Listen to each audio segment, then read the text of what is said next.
Alright, so, while I'm here, I'm gonna wait for a few minutes for some people to come in, but, yeah, I mean, wow. I mean, talk about exceeding my expectations. I mean, 1,000 and it's 2021. I mean, this is honestly just amazing. And I mean, seriously, thank you guys so much for 1,000 subscribers. It really means the world to me. And well, in this live stream, I'm going to be talking a bit about myself and how my channel grew, and also I'm going to show you some behind the scenes stuff. And I'm also going to be talking about my childhood a bit, in addition to replying to comments that are in the chat right now. So just give me a moment real quick. Okay, so let me just double check something here. Um, this is a new setup. This is the first time I've ever done a live stream. So how does the microphone sound? Just to double check and make sure.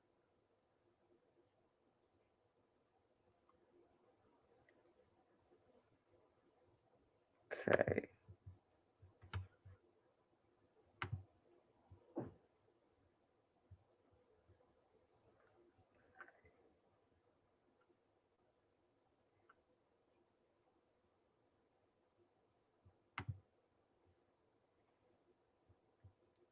All right. So we got a couple in. All right. So I guess I'll start by just asking and seeing how everyone is doing, and just welcoming everyone because we got some people now kind of getting in there. But first, you guys all know me as Luke, and this is my 1,000 subscriber special. This is the first time I've ever done a live stream, and I want to thank each and every one of my subscribers because, I mean, seriously, this is crazy. Just how quickly my channel grew, and I've always had great support behind my family and such, and yeah. So let me just all right. So let me talk about myself so real quick. So you guys all know me as Luke from the guy who runs the Train Guru YouTube channel. But the truth is there is a little more about me. I will probably do a draw my life at some point, but here I'm just going to talk a little bit about myself. So I was always a California kid. I was born in September of 2005. And if you're from the Bay Area or you know a little bit about California, the Bay Area is the San Francisco area. And I was a pretty weird kid. Yeah, I was a strange kid. I wasn't very social actually, and I wasn't very social when I was younger.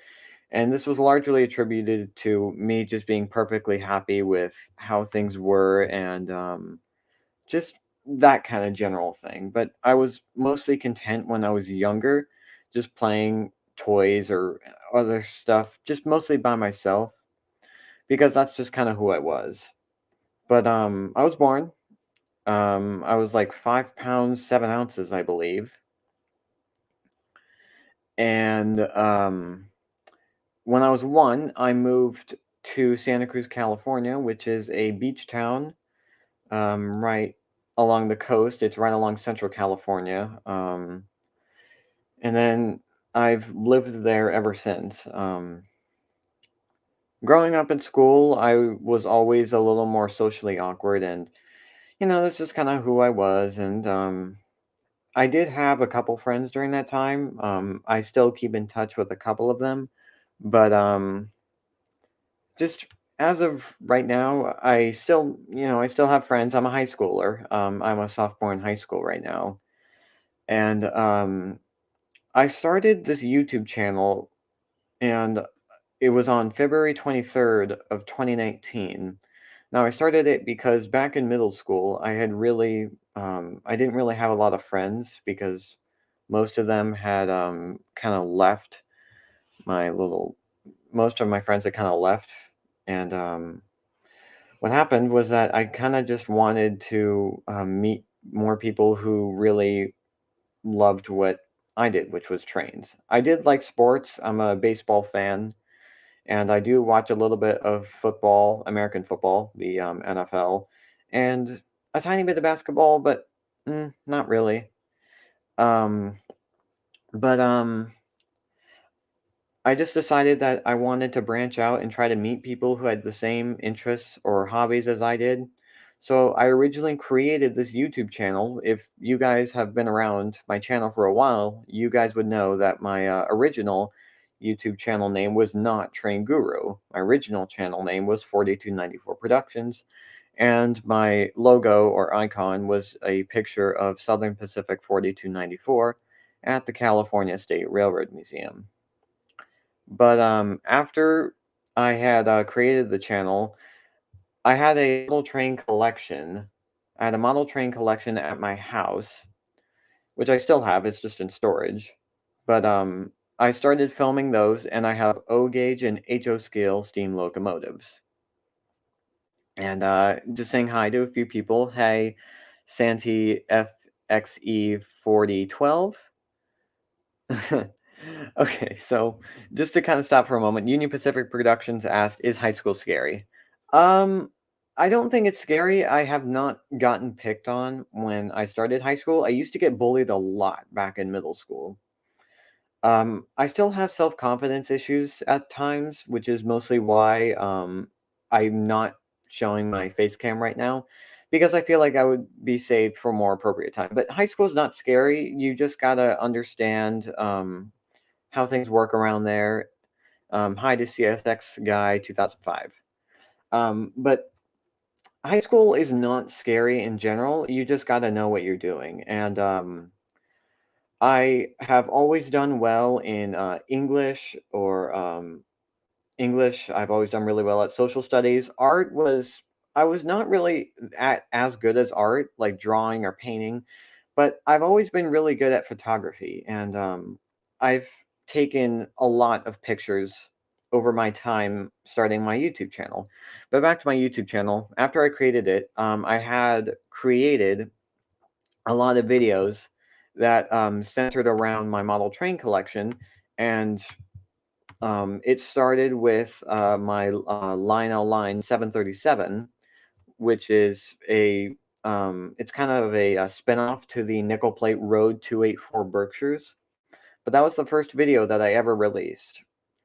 And I pitched the idea to my mom, and she actually helped design the thumbnail, which was one of two times that she did.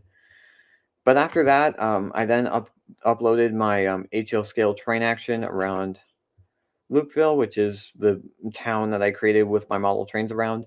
And I kind of saw that they weren't getting traction. If you were to look at the videos today, they only have 77 views, 67 views, and 42 views. So I decided to try and branch a little bit, and I went to my local tourist railroad, which was Roaring Camp, and I filmed first the Roaring Camp Big Trees and Narrow Gauge Railroad with the Tuolumne, which is the Heisler locomotive there. At the time, it did not have its hooter, which was installed on the engine in 1967 when the owner purchased it. It was wearing like a Crosby 3 chime, I believe. So then after that, I then uploaded my rather embarrassing Thomas and Friends Crash remakes, which, I'm not really proud of anymore. But I'm willing to keep it up because it's just a sign of the times for me. And then I went to Utah for the Transcontinental Railroad, and then I was planning on starting my Mansfield branch line. Hi, Colin the train fan. I'm sorry. Hi to Colin the train fanatic. But back to my channel though. I was gonna start a train series similar to the Marysville Railroad stories or Granger Rail Tales, both by Amtrak Guy 365, or more specifically the San Juan branch line. But I ultimately didn't really go through with it because I just didn't decide to go through. I didn't really want to go through the series. But then after that, I just kind of sporadically uploaded. I tried experimenting with videos such as Little Trains Big World, which was filming my toy trains outside. I had my I Love Toy Train sound effects, and then my Trains with a Z music videos, such as Union Pacific, a great big rolling railroad. I uploaded my website in 2020, and the first real big hit for 2020 in terms of my videos was right around my Shining Time Station intro, which was the 1 hour version of it. This was just more to get something out, but it did kind of blow up in a way. It didn't blow up, but it was just kind of there. And then, of course, I had my Southern Pacific 4449 Pride of America, which was at that point my most proud work. Shout out to Zane Williams. I know you're in the comments, Zane. But that one was a collaboration. I want to make a behind the scenes video about my documentary about 4449, but I just have not really gotten around it. And then after I uploaded that video, I just kind of I experimented with other videos, and that was also when I really started my subscriber shoutouts. You guys you guys subscribed so quickly that I didn't even have time to post an 800 subscriber shout out, which was crazy because I was only at like 900 subscribers within like 2 or 3 days. Um, but then, you know, looking at my other videos, you had my Coast Futura video, which in my county, they're talking about the situation with the Santa Cruz branch line. You guys can Google it if you want to. But they had a tram, an electric tram, come and see how the viability of a commuter service could go. And I rode my bike 42 miles from the Santa Cruz Beach Boardwalk all the way down to Capitola, which is a beachside town a couple miles away. But I rode my bike back and forth to film the little tram as it passed along. And when I checked the total mileage, it was 42 miles, which was awesome. Hey, Elijah. What else? Oh, right. A little more. And then, of course, I had my Pure Marquette 1225 documentary, The Christmas Day Berkshire, which is an incredibly successful video for me. Wait, from math.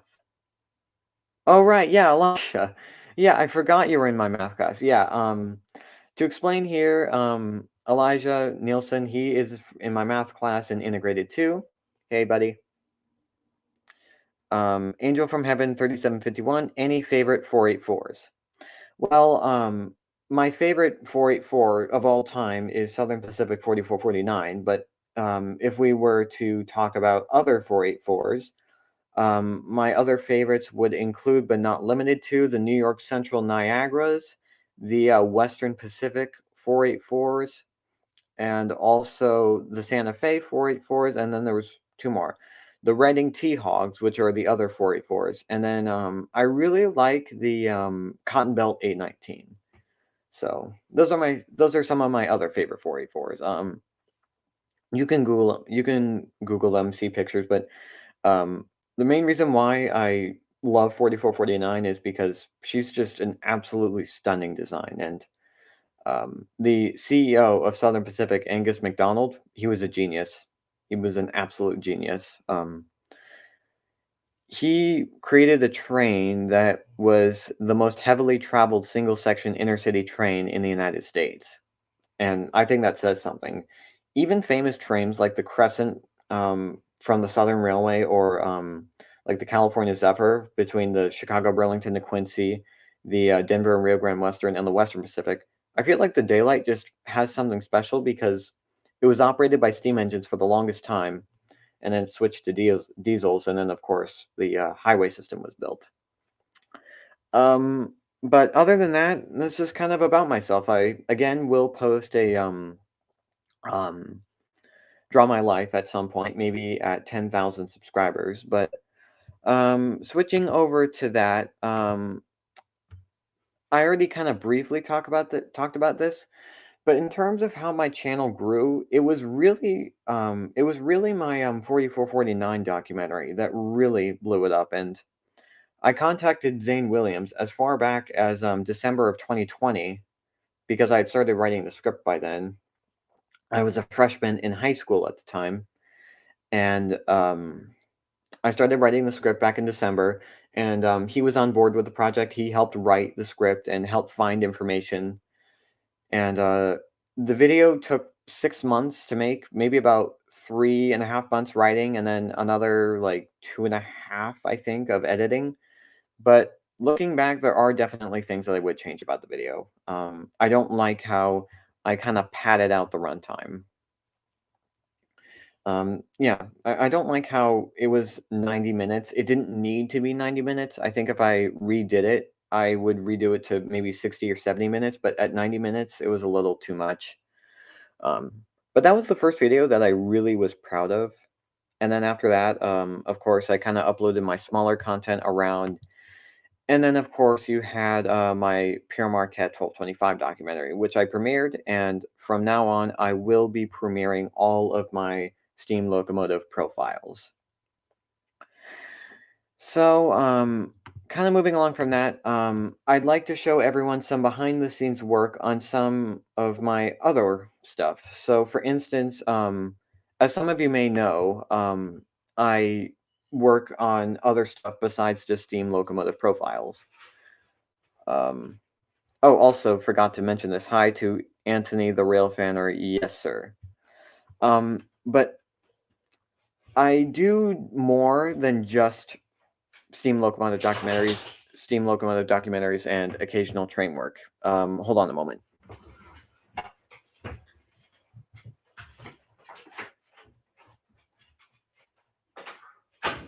Sorry about that. Sorry about that. But I do more than just steam locomotive documentaries and other subscriber shoutouts. You guys probably know about my Mcleod Railroads documentary. It's been in my videos for a while, but I started writing all the way back in oh my God, what was it? Oh, right, November of 2020, when I originally visited the railroad. And I don't want to sound weird, but how young are you? Oh no, that's perfectly fine. I am 16 years old, sophomore in high school. But I would like to share just what I have done for my 4449 stuff. So I'm not 4449. I am so sorry. With my Mcleod Railroads. Now, if you don't know, the Mcleod River Railroad and the Mcleod Railway operated in its namesake town in Northern California, and it was the only tourist railroad that was pretty much like just barely north of the skunk train. And then, of course, uh, it shut down because of the Great Recession, but also because the freight trains were bleeding money. But when I started production on it, I'd used several maps of the railroad as reference in order to create this custom map of the Mcleod Railway in 1992. So this is the Mcleod Railway from 1992 to 2006. Now, this is all Northern California, so people that are not from California don't know a lot of these towns, but this is right along pretty much the Southern Pacific Cascades route. Dunsmuir is a railroad town, and it's where the bottom of the map is with the orange line that represents the Southern Pacific. That was the Cascades route, and then to the right it went up to Portland, and then to the left I forget where that goes. But this was the Cascade route for the Southern Pacific. Now it started in Mount Shasta City, and then right here is actually a switchback.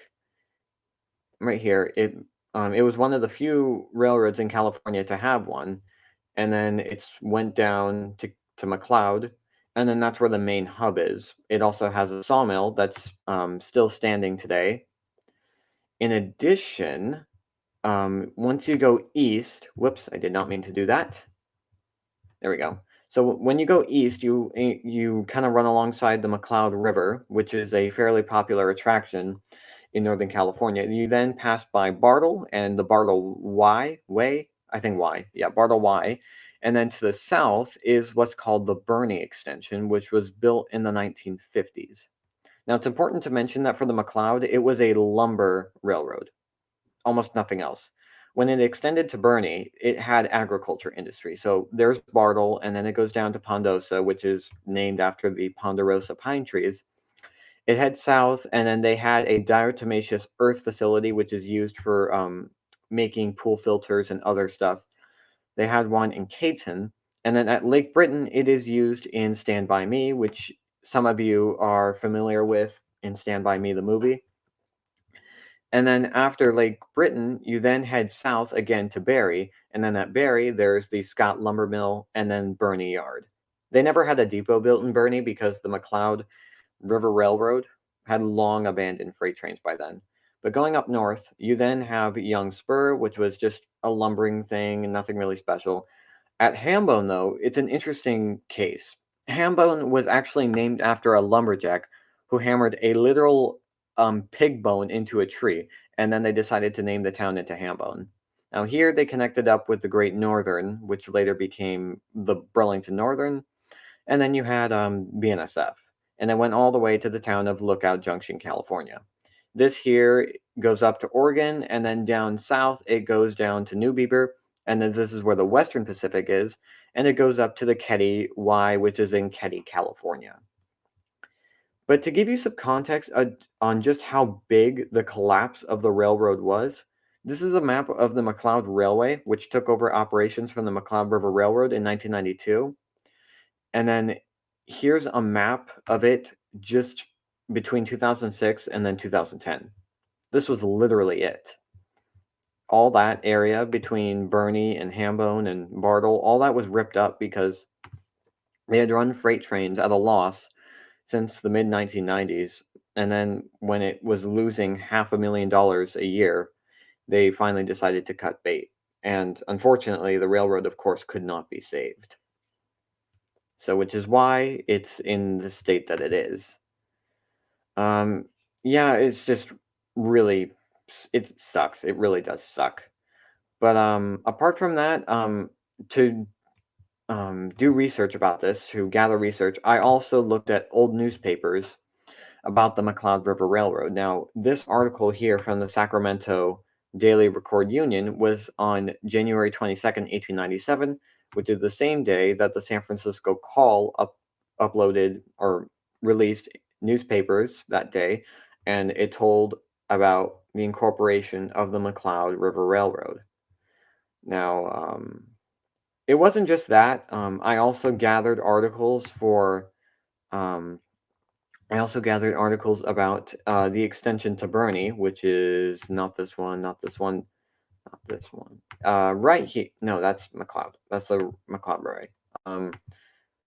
Yep, right here. This is from Los Gatos, which is Los Gatos, California, which is also home to the Billy Jones Wildcat Railroad. But right here, this is a newspaper about the Burney extension, and I'm going to include this in my video when I talk about it. But I've also found old magazine articles like how Mcleod River Railroad number 25, which was used in Stand By Me, it was sued by the leaser of it. It was owned by the Mcleod River Railroad, but a man named Fred Kepner leased the locomotive to the railroad, and then he sued them to gain custody of the engine. And then that's the whole article in yellow down here. And if you're curious, this is what the Mcleod Railway logo looked like. So yeah, a lot of work needs to be done here. But apart from that, there is more. There is more to this. I also do. Oh, I'll take some questions right now. In your opinion, what railroad do you think is underrated? Can be a past Class 1 or short line. And that's from Zane Williams. Well, I will happily answer that. So, in terms of Class 1, I think honestly one of the more underrated railroads was the Western Pacific. It was small, but it really was a unique line because it operated like right around Eastern California ish, and it also rivaled the Southern Pacific in Salt Lake City.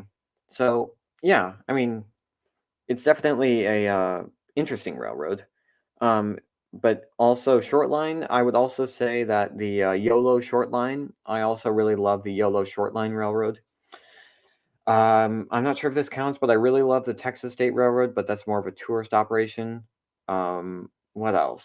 Iowa Interstate. I also love the Iowa Interstate Railroad for their steam program. and of course the Mcleod Railway. But I also love the Wairika Western, which was the sister company of the Mcleod. You can all Google these companies.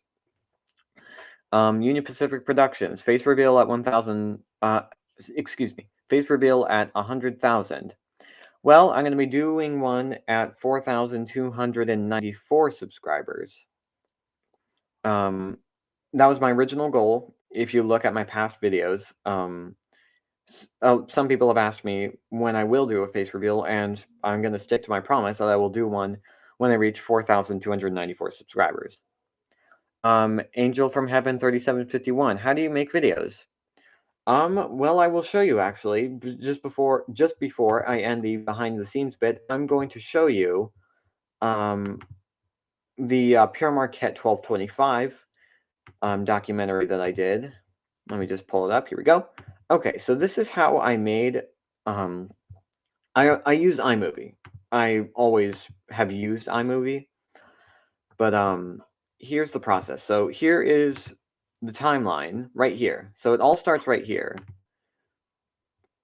and this took a while to make. This was actually a custom logo, not logo, but like icon that I created exclusively for my Steam locomotive profiles.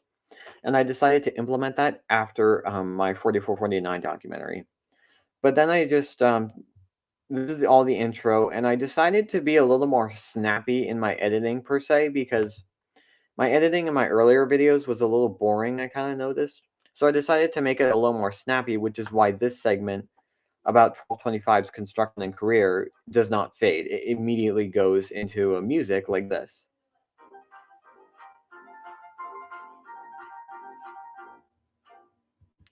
So, apart from that, I also used footage from the Fort Wayne Railroad Historical Society, and as you saw in my video, I contacted the Steam Railroading Institute to also get information about the locomotive. But this really was a lot of fun to make, and I haven't told anyone this, but I actually created this documentary twice.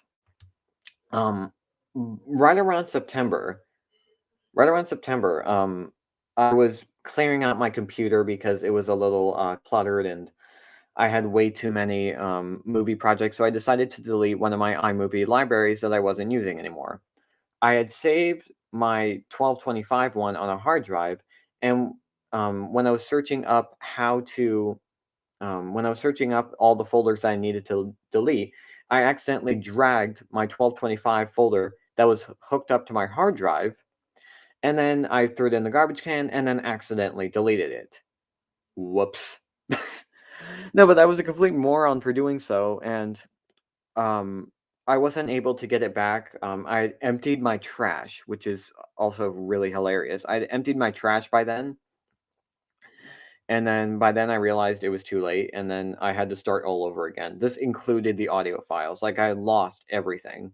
So I had to restart again. So, yeah, that sucked. But after that, I restarted back a few days later, and then that's how I got this version. And I will freely admit that my previous version, I'm glad that I did not upload that video because it was a lot more bland looking back on it. There was like, it just wasn't really my stuff. It just didn't feel like, it just felt like a copy and paste video from my 4449 documentary. And when I started making the new one, I was like, you know what? I'm going to try something new. So that's why I tried to implement editing that was a little more snappy. But I finished the video right around mid-November of 2021 for 1225. And yeah, that's how I got to this point. And it was really a lot of work, but seeing the viewers that showed up to watch the premiere and um, just the amount of nice comments that I've gotten from people who watched my videos, it just made making it so worth it. And I can't express how happy I am that you guys decided to watch my videos and all that other stuff. It really is amazing. Um, but aside from that, let's see. Let's see what else we got here. Oh, let's do like a mini. How about we do a mini? No, not Q. There we go. what I will do right now is I'm gonna have a little live chat Q&A where you guys can pretty much ask me whatever you guys want. All questions are free. Um, so if you guys want to ask me anything right now before I upload my Q&A video and end of the year review, you guys can ask me right now. So do you guys have any questions right now? Right now? Um, let's see. Hold on a second, guys. I need to do something real quick. But while I'm gone, you guys can ask questions. I'll be back in a moment.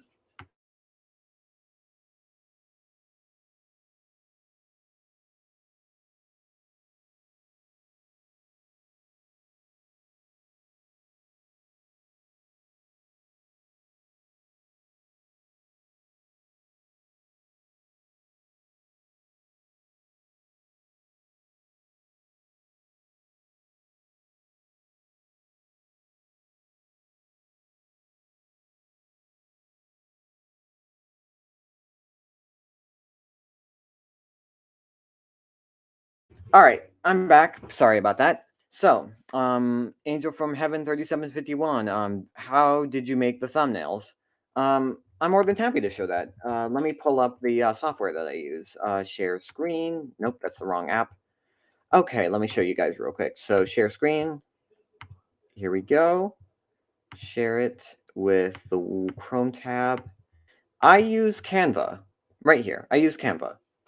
Um, and this is how I made all of my thumbnails. This is how I made my 1,000 subscriber special. I design logos in my free time.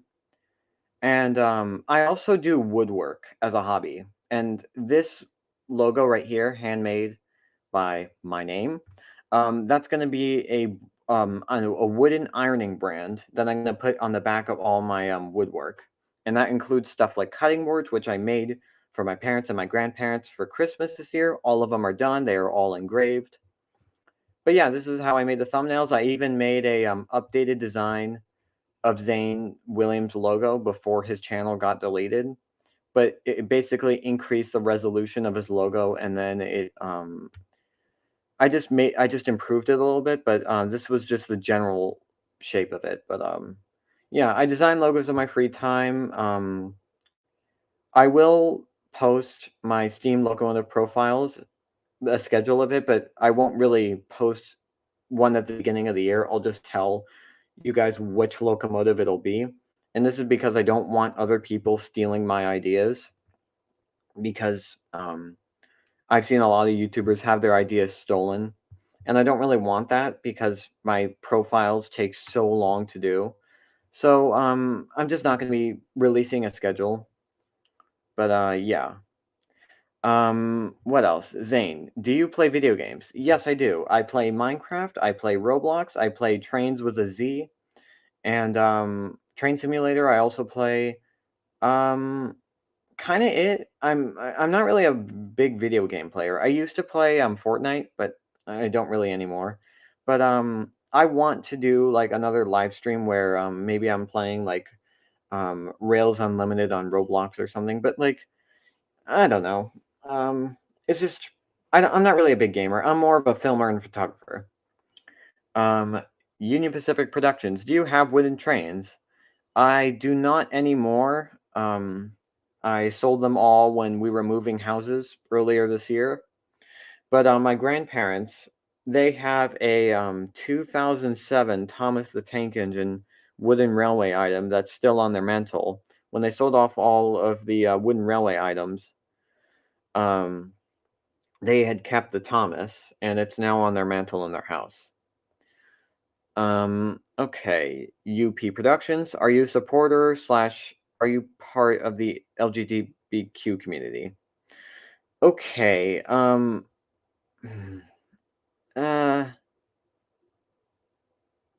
um, I'll answer that later. I'm sorry. I'm not trying to avoid the question. I'm just not entirely comfortable answering it.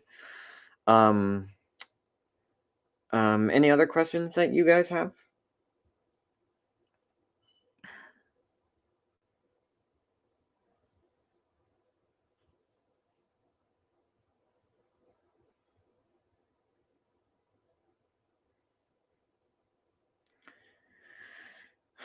Um, okay. What else have we got? Oh, um, something else I think I should mention is that I have actually made a whole list of potential video ideas, and some of them include stuff like the art of train surfing, or San Francisco's cable car history, the history of dome cars, or just kind of other stuff. I haven't really gone through with them because I've been so focused on trying to finish up school for one. School semester ends next week, and I just want to finish strong. But I have had ideas. I did at one point want to do a video about Roaring Camp steam trains at my local tourist railroad, but I just haven't gotten around to do that because I think it would be much better suited for a history of the Santa Cruz branch line, which is my local branch line. But okay, what else? Angel, top 15 or top 10 extinct steam locomotives. That will be a separate video, but I will do a top 5. Top 5, I well, obviously the Hudson, not in any particular order, but the New York Central Hudsons, one of the greatest tragedies of the railroad world was not preserving a single New York Central Hudson. So the New York Central Hudsons, I would say the Southern Pacific MT 482s, the PRR T155, the Pennsylvania Railroad T1s, Norfolk and Western Y6Bs, and finally I will say oh my god, what's the last one? It's on the tip of my tongue. Um, I would say probably maybe a Jersey Central Blue Comet. Those old Jersey Central Pacific locomotives. Um, but I think honestly, the biggest tragedies of the railfound world were the demise of Grand Trunk Western's 5629. Along with Chicago, Burlington, and Quincy 5632, along with not preserving a single New York Central Hudson, because those engines would have made for fantastic excursions. But considering the state of mainline excursions, it really does suck. It does. I wish that Norfolk Southern had kept their steam program, but I do understand why they just couldn't do it anymore. But I just, to some extent, it really does suck that it happened because you had engines like Norfolk and Western 611 and 765 and 4501 and 630. They all operated these excursions, and what made it so special was because they could actually stretch their wheels running on mainline trips. It sucked because we don't get trips like this a lot in the 21st century anymore. BNSF does allow some trips on their tracks. CSX seems like it's softening up the steam, but who knows what they're even up to with in regards to plans for steam excursions. But UP won't allow any steam locomotives that are not their own to run. Who knows what's going to happen with 3985? But uh, it really does suck that mainline excursions are no longer a thing. Like the NRHS conventions, it used to be so awesome. Looking at the old footage, it really would have been nice to see ones like the 1992 one in San Jose, or some of the other ones in St. Louis or Atlanta, Georgia. It really was special because it was fairly regular, but it could happen. That was the thing, is that it could happen. But ever since all those mega mergers with railroads like the Southern Railway and the Southern Pacific, it just hasn't been as common anymore. And part of me really does not like the Union Pacific because we never get excursions with 4449 anymore. She never runs anywhere besides the Holiday Express. And it really would have been awesome, or it really should be a thing for 4449 to run to areas like from like Portland to Klamath Falls or to Sacramento, but we just never get trips like this anymore. Mostly because the UP just won't allow the engine to run anymore. So yeah. Zane, do you have any plans for a future train series? No, I really don't because honestly, it just kind of I have written several story ideas, but I really just did not go through with it for one big reason. I didn't go through with it because at the time I wanted to start it up. I just decided I had really got invested in creating the 4449 documentary. So I ultimately didn't go through with it because I had plans for other things at the time.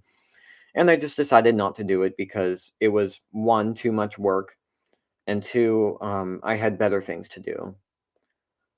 So that's ultimately why I didn't do it.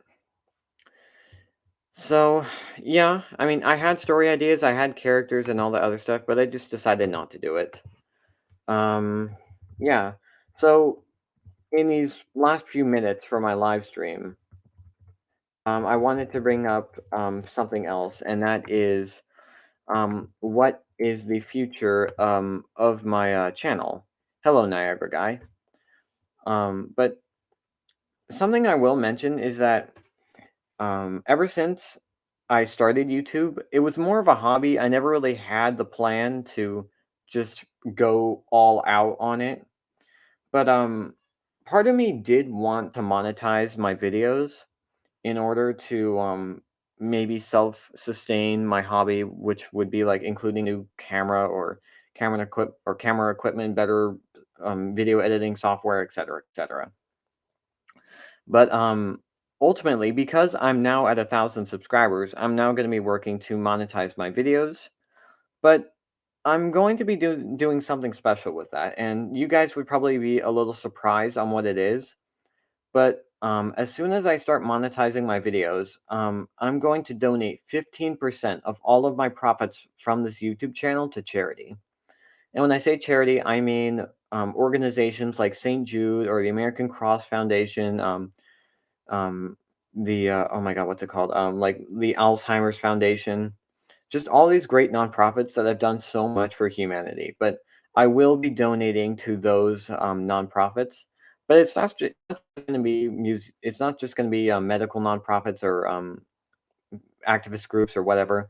I'm also going to be doing it to the railroad world because um, it's just I have ever since I started growing, it's just been really amazing on how everyone here has been so supportive and so kind watching all my videos. But I once I really started to see that I would hit 1,000 faster than I could plan this live stream, I just kind of decided that I wanted to donate some of my profits because I'm not an adult yet, so am somewhat I'm safe for right now. I still live with my parents.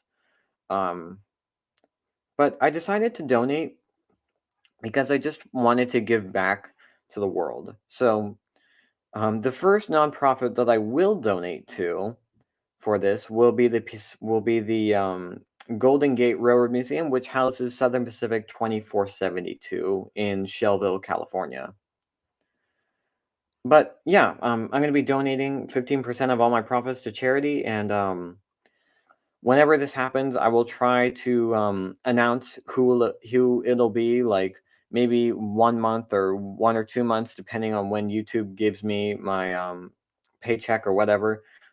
Maybe 1 month or 2 months, it'll be the Pacific Locomotive Association or the Fort Wayne Railroad Historical Society, etc., etc. But I will do other nonprofits. But I have it to give, and I want to because I just want others to be helped, and especially steam locomotive restorations. Um, but my first one that I want to is the Pacific. No, no, no. Golden Gate. Yes, the Golden Gate Railroad Museum. Union Pacific donate to the Sacramento Railroad Museum. They need 800,000 for replacing their tracks. Well, I don't have $800,000 on me, but I would be more than happy to donate. I'm not. Wait, let me check something. Does the museum? Is it a nonprofit? Let me check. Is the wait? What? Hold on a minute. Let's see. Sacramento. Yeah, California. Is the Cal?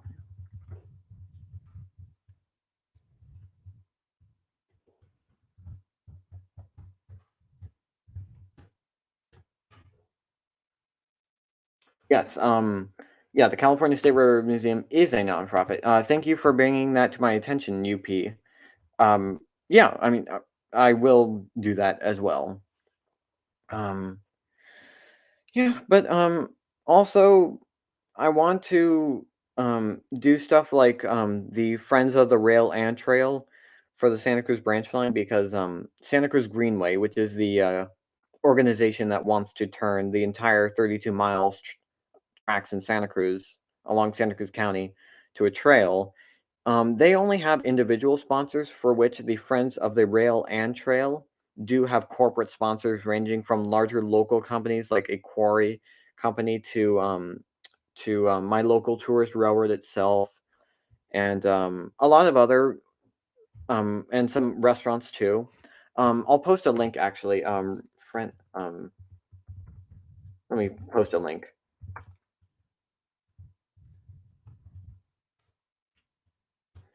All right. I'll post a link to their website right here. Yep.